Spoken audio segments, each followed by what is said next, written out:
Hey, hey, hey, what's good? What's good? It's your man D.O. It's your man D.O. And it's another day of talking trash. Talking trash. How's everybody doing out there?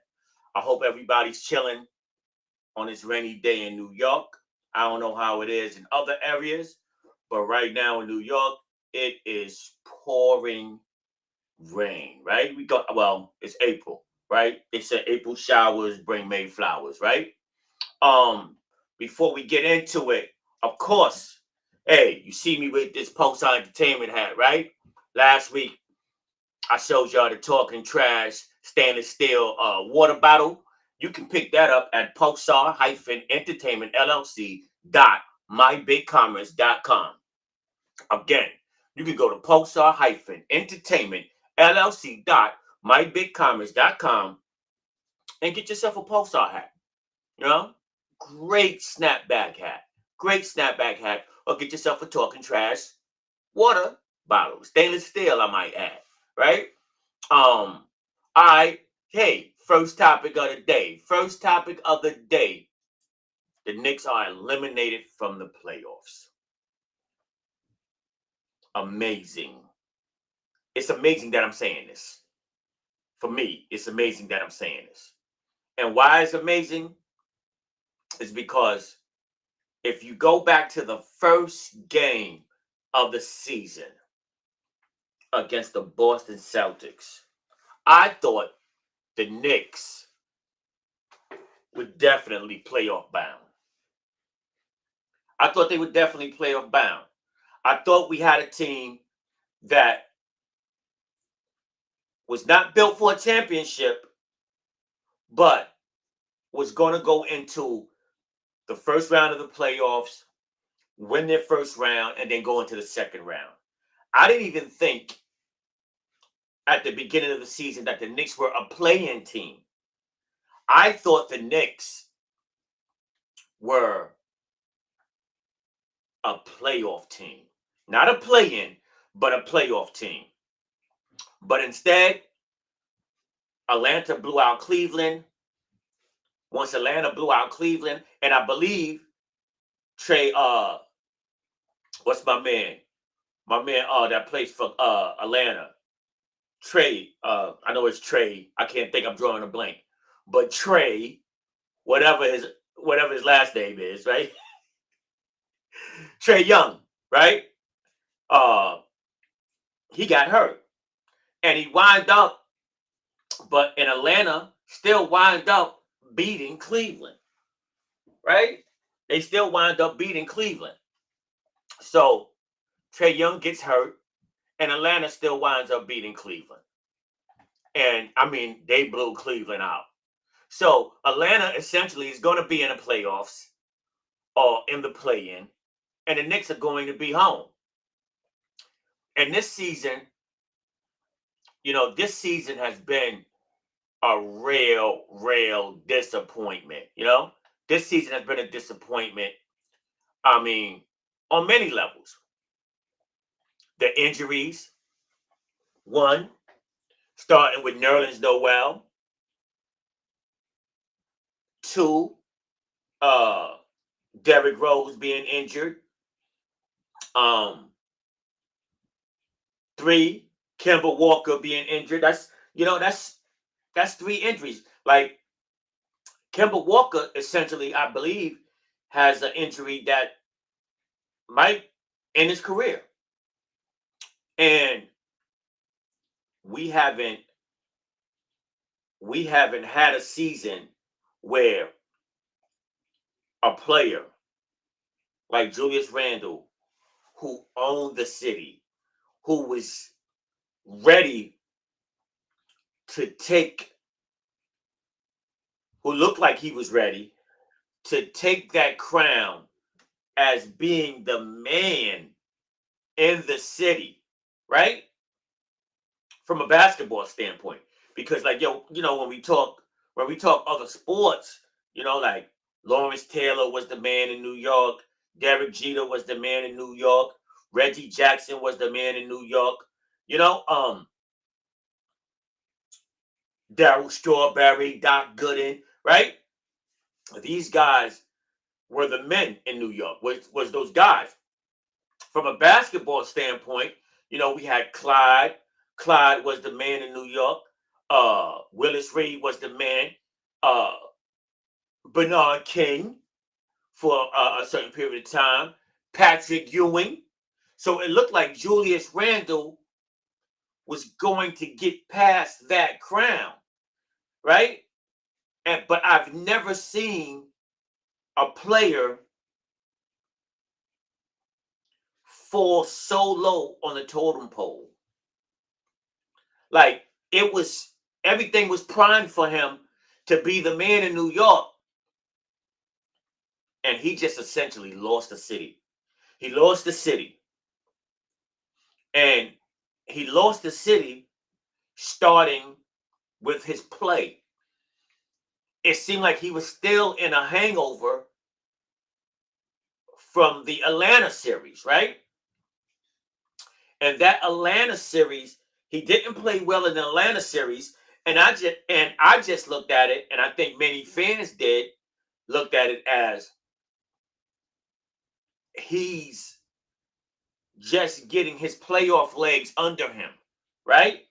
Because you have a ton of players, great players who haven't played well in the playoffs. James Harden didn't play well in the playoffs for a time. Steph Curry didn't play well in the playoffs for a time. LeBron James didn't play well in the playoffs for a time. Kobe Bryant, his first playoff series, I remember Kobe Bryant throwing up air balls, right? He didn't play well. So I looked at it as, okay, Julius Randle is getting his playoff legs. He doesn't have his playoff legs. He will eventually get his playoff legs. And that hangover carried into the season, right? It carried into the season. That hangover from uh the Atlanta series. But really, it was like his play during the regular season last season was just an aberration, right? It was an aberration. It really wasn't him. The real the real Julius Randle was the Julius Randle that played the year before when Marcus Morris was on this team. That's It seemed like that's the real Julius Randle. Will Julius Randle give you between 18 and 20 points a game? Yes. Will he give you between 9 and 11 boards a game? Yes. Will he give you between 4 to 6 assists a game? Yes. Great numbers. But does his numbers affect winning? Does his play affect winning? He's a turnover machine. They want him, I think the Knicks organization wanted him to be a Scottie Pippen, but he's not Scottie Pippen. He's a turnover machine.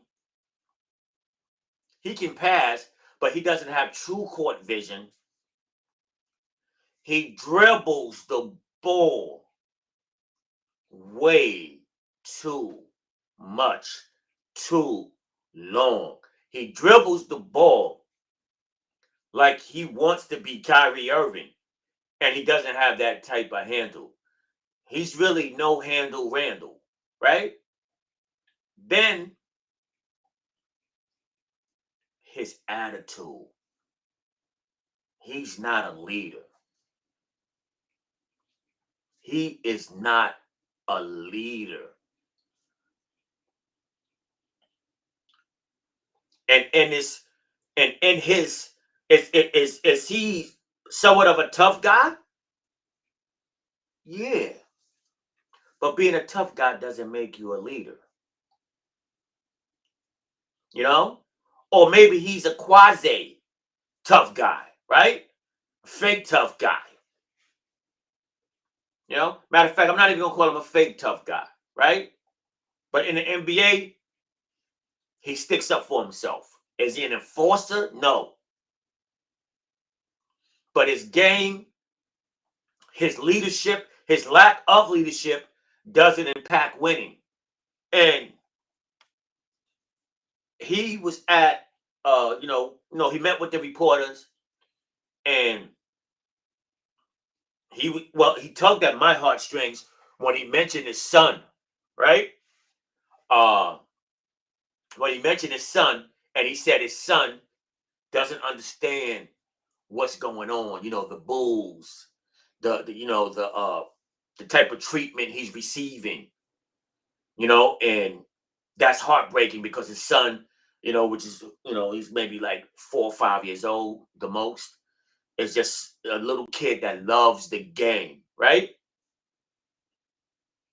And then, and I'm like, man, Julius, this is all you had to be from the beginning of the season, was to be transparent, to get in front of the media, which he dodged.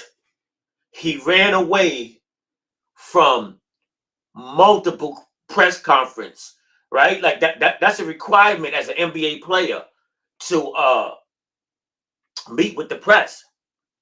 And he shunned the press conferences, right? And I was like, man, all you had to do was be transparent, Julius, like you're doing now. It's not like he can't articulate his thoughts. He's a good communicator. So, with that being said, I was watching. I'm a fan of this gentleman. Um, his name is he calls himself, like, I think, the Raw Hebrew, right? He's a Knicks fan. All he talks about basically is the Knicks, right? And he has a channel on YouTube. And I'm quoting what he said. He said if Julius was really worried about what his son thought, maybe he wouldn't have overreacted to Rudy Gobert when Rudy Gobert was just trying to show him some love. Maybe he would have been a good sportsman, right? He would have showed some sportsmanship. Maybe he wouldn't act like he's trying to fight his teammates when they trying to keep him out of trouble. He gets into it with Evan Fournier. He gets into it, not really get into it, but knocks away Obi Toppin's hands, right? Maybe he wouldn't have almost slapped the laptop out of one of the assistant coach's hands and it looked like he wants to challenge him to a fight. Maybe he wouldn't have got into an argument and pushing match and telling Cam Johnson from the Phoenix Suns, yo, I'm going to F you up. If he was that concerned about the images that his son saw. And when Raw Hebrew said that, when I watched it and he said that, I was like, wow, never thought about that, because I caught it, being, of course, a parent, a grandparent. I felt that anytime you mention kids. And, Julius has an adorable kid, right? His kid is adorable, right? But that just shows his lack of leadership. That shows his lack of leadership. That he brought the conversation of his son to the table to get some type of sympathy, right? Not holding himself accountable. So now This leads the man that's supposed to be the king of New York. He had New York eating out the palm of his hands. And now the Knicks are sitting here eliminated from the playoffs. At one point, the Knicks had such a bad stretch. And for me, I've been on Twitter a lot the past 3 months. There's a real Twitter movement uh, as far as the Knicks is concerned on Twitter, right? Hey, Facebook user, put your name in the chat. I see you say, hey Doug, whoever that is, hey, how you doing? There's a real Twitter movement. And so I've been on Twitter and having conversations about the Knicks. And I was like, hey, I only want to see 3 people next year on the Knicks. And oh, Lady Miz, how you doing? Lady Miz. Yo, Lady Miz. Lady Miz. Salute to Lady Miz. Lady Miz, y'all can look it up. Y'all can go to the Underground Productions from the Ground Up Productions. I'm sorry, I said Underground, pardon me. From the Ground Up Productions, and check out her shows. It's one show in particular I would like for everybody to check out. It's a dedication. It's a dedication in honoring DJ Cisco Coleman. Cisco Coleman was definitely a pioneer, uh, a supporter of of underground artists. Uh, please check out From the Ground Up Productions. You can go on YouTube and just she got a whole bunch of entertaining shows on her channel. But one show I would definitely like for y'all to check out in particular is the one uh about Cisco Coleman, right? And yes, DJ Cisco Coleman, that's a fact. Um Also check out Lady Miz. Check out Lady Miz music, family business. It's a couple of tracks that I'm getting ready to add to my post out entertainment playlist. I checked it out. The joint is fire. As always, the music is fire. And Boss Lady chips. I didn't get any chips yet, man. To be honest, I don't eat chips. I'm gonna have to get a whole bunch of people who eat chips. Brother, trying to keep this high blood pressure under control. I eat a lot differently now. But back to the Knicks. Back to the Knicks. It's a movement on Twitter, and I just want to see 3 people. 3 people. 3 people on the Knicks. They had such a bad stretch. They had such a bad stretch that I was like, yo, I want to see RJ Barrett. I want to see Quentin Grimes. And I want to see Mitchell Robinson. Mitchell Robinson. That's it. That was it. Then, after watching them a little longer and injuries happening to different players, I was like, yo, the future's going to be bright. Tom Thibodeau, I used to call him Charlie Brown, right? AKA Tom Thibodeau. He started playing Deuce McBride. Deuce McBride, lockdown defender. He started playing Jericho Sims. Jericho Sims, total athletic beast and great rebounder. And I was like, yo, you know what? The Knicks' future is bright. These kids, the young core is going to pull us through. It's going to get us to that point. We just got to stick with the young guys. Hey, Obi Toppin started playing better. RJ Barrett started taking over the team. Now, a team that was starting to look like, yo, we're headed for the top 5 or 6 in the lottery, looked like they were going to make the play-in game, right? They just needed for the dice to roll their way. Julius Randle, he went out with a quad injury. The Knicks was still winning, right? The Knicks was still winning.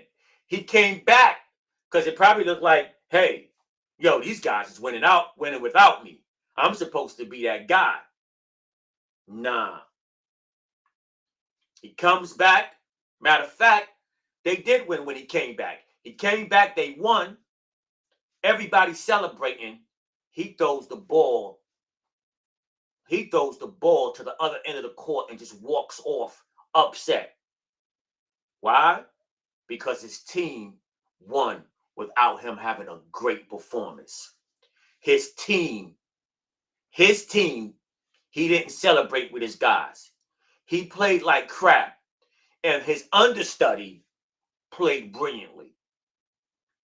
And you could tell he was visibly upset. He was visibly upset. So now, Julius Randle is not a team player.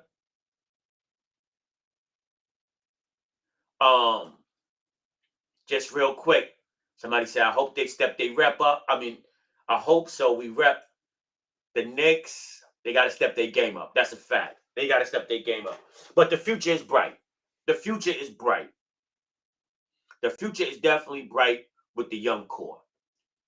But Julius Randle, I think he's out of New York. I saw a tweet where his wife, when it was in California, and she was like, man, I took living here for granted. I don't think they want to be in New York, right? I don't think he wants to be in New York. He's from Dallas. He probably hates the snow, right? But with that being said, hey, the Knicks went from looking like they could make the play-in game. You know, the dice didn't roll their way. Atlanta's playing well. Charlotte is playing well with LaMelo Ball handling the point guard position. They're in the play-in. The Knicks are eliminated.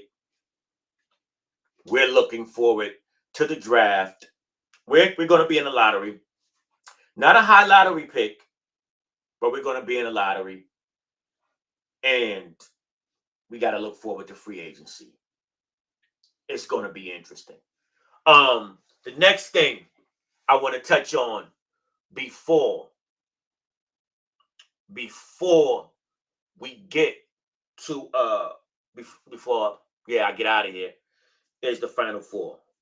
Kansas and Villanova. Kansas wiped out Villanova 81-65. Wiped them out. UNC beat Duke 81-77. Kansas Villanova. Look,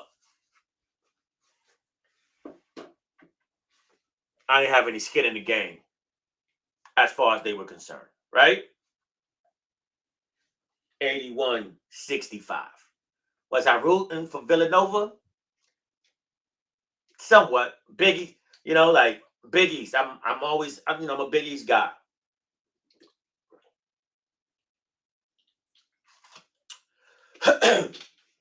But excuse me.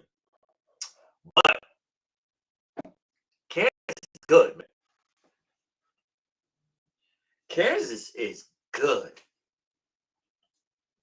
I didn't expect Kansas. Yo, that dude Remy Martin, the big man. I think his name is not McCray. It's Mick something. I'm drawing a blank on his name. He went to work. He took advantage of Villanova's lack of size, right? Was dunking all on him. Had 25 points. I need to look up his name, right? Because he deserves, oh man, pardon me. He deserves to be mentioned. This kid was dunking all on him. Villanova. Yo, Villanova, Jay Wright. Jay Wright is a great coach. His teams are always going to be in the mix of things, right? They're always going to be in the mix, man. They're always going to be in the mix. His team is always going to be in the mix. Um, Jay Wright, he sends a lot of players to the NBA. A lot of players to the NBA. And I don't know if he has any NBA players, legit NBA players, on his team this year. That kid Colin uh Giuseppe, how you say his name? Colin Giuseppe. Yo, Colin Giuseppe is great. He probably would be a lottery pick if he had speed, but he has no speed. He may drop down to the second round of the draft. Um, I hope he gets a look because he's a competitor and a good player, but he doesn't have NBA speed at the point guard position, right? He doesn't have NBA speed at the point guard position. Um, Let me look up real quick um Kansas roster, right? Kansas roster. I got to get this kid's name correct. Okay. McCormick. I said McCray, right? McCormick. I know it was Mc something, right? Yes. David McCormick. David McCormick went to work. David McCormick went to work. He did his thing, 25 points, dunking all on Villanova. Yo, Kansas is a strong team. Kansas has at least two legit NBA players. It's McCormick and uh, Abjai, right? That got the African last name, Abjai, right? He's going maybe late lottery pick, like 12, 13, 14, and then maybe back of the first round. But they have two legit NBA players, McCormick and Abjai, right? So they did quick work of Villanova.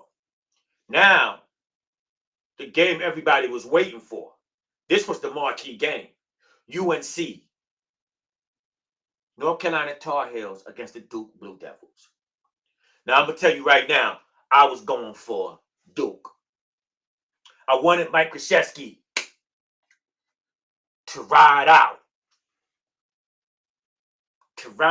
into the championship game, have that fairy tale ending. He had his wife there. Him and his wife, they've been together so long, they look alike, right? And he was with his wife, had his wife there, and at the start of the game, it looked like, yo, Duke is going to be a little bit too much for Kansas. Duke is the top seed. They were number 2. And I said Kansas. Pardon me, North Carolina. North Carolina's number 8. Like, this is a rivalry. I mean, when you talk rivalries, like, they almost get no better than Duke and North Carolina. So Duke has 3 legit NBA players. And those 3 legit, Mark Williams, a 7-foot center. Paolo Banchero. Banchero. Banchero is definitely going in the top of the lottery. Banchero is going to go 1 through 4. That's a fact. Banchero is an amazing talent. I can't wait to see him in the NBA. And the other talent is AJ Griffin. He had a terrible game yesterday. AJ Griffin was terrible yesterday. So they got 3 legit NBA players. North Carolina maybe has 1. 2, right? Bangkok played a great game, right? Bangkok had like, I think, 12 points, 21 rebounds, something like that, right? Great game. He can't shoot a foul shot to save his life. He doesn't get off the ground. He's not an NBA player. Caleb Love, RJ Davis, I think they're NBA players. Late first rounders, early second rounders, right?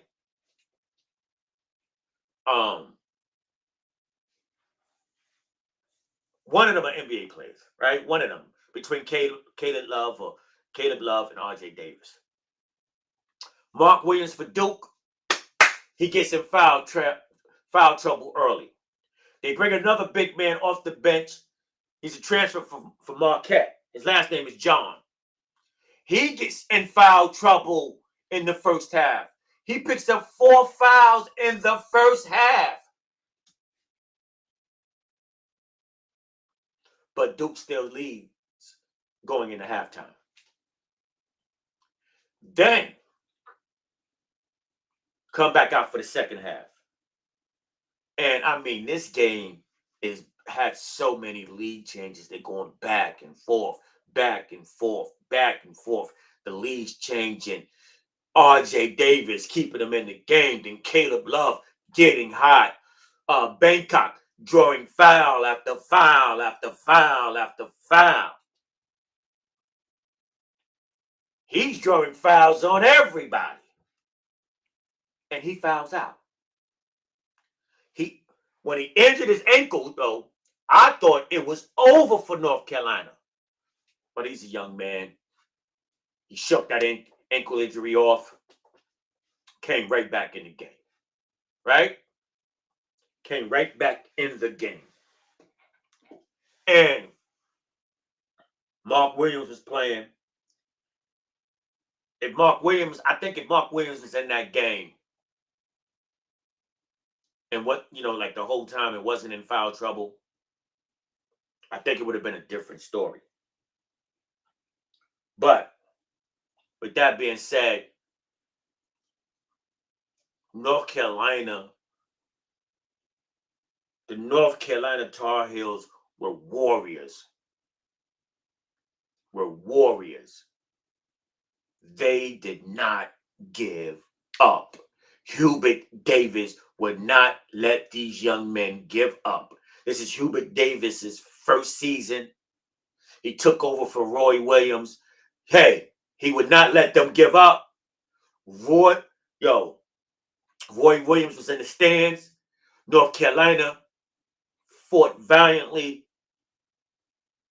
They stood tall, and they wind up winning.